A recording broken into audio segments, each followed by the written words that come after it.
that's where the prophetic tradition in Judaism is recorded. That's where the early Christians got their information. That's where the early Muslims got their information.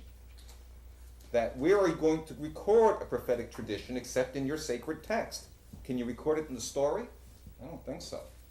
People don't believe you when they see. If you told me that you'd been to outer space or you'd seen God or you were up in the chariot or something, how would I know if you actually had that experience? And I couldn't follow you anyway just because you described it to me. But if you could step in the shoes of the experience, if you could do the yoga, then you could have the experience, or I could have it. And then I'd know if it was true or not. Now maybe it's not that. We haven't proven this. Maybe it's just the ground plan for Solomon's temple. Maybe it's just the weaving pattern for the cloth, for the clothing they wore, the sacred garments or the priest's clothing. Whatever it is, if this sequence of letters is determined by something real, then the meaning of those texts is very different than we've been led to believe. For instance, I don't want to make a big thing of it because I don't want to insult anyone. But the literal translation of the text has to be brought into question. I'm not saying it's wrong, I'm saying it's flat. It's too thin. And then if you go from there to creationism, it's like you're saying that God spoke to King James's translators in English, and that's literally a mystical experience. I think it's much more plausible that these texts are meaningful for what they claim to be in their original. And that this simplistic, modern view of religion has degraded. It's damned faith by faint praise. Does Jim and Tammy make Christianity look attractive to us? If we assume it's all mythology, well, then we're really insulting people who have incredibly good track records in other fields. It can't be all mythology. I haven't seen the documents myself, but I've read enough accounts in various other people's reports now. A few years back, Harvard finally published, it's only 300 years late, the remaining works of Isaac Newton. In these alchemical works, too embarrassing to be published, Newton points out that he discovered the laws of motion and gravitation from his study of Egyptian metaphysics, his word for Kabbalah. The rabbis were allowed back into England only 30 years before Newton did this.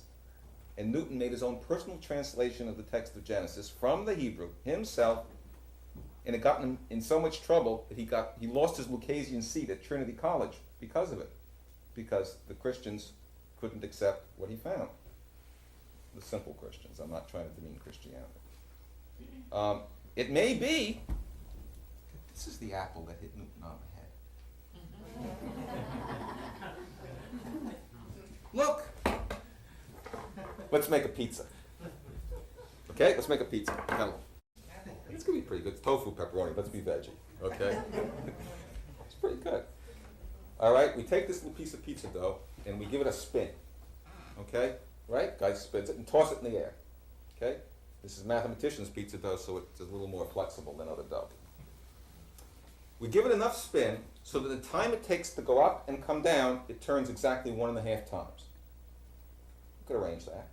And in that same time, this little blob spreads out into a disc. It's called a pizza pie. And our piece of pepperoni, which was sort of just in the middle with the dough, because it's not perfectly centered, we couldn't have thrown it exactly right, is now way up on the rim of the pizza disc. That's the path of this shape. You throw it in the air, goes up and comes down by the inverse square law.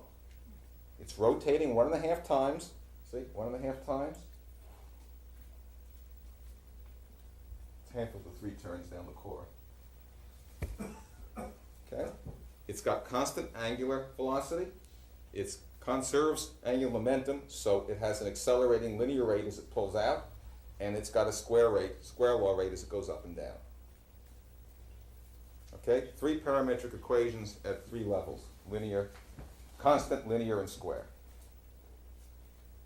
The constant and linear are the ordinary laws of Newton, laws of inertia, and the square laws of gravitation. It makes an apple. And hits you on the head, maybe head, brain. From a tree tree.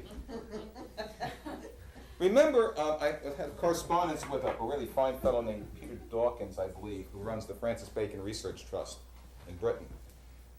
Peter tells me that Bacon attempted to reconcile English with Hebrew, to make it a sacred language.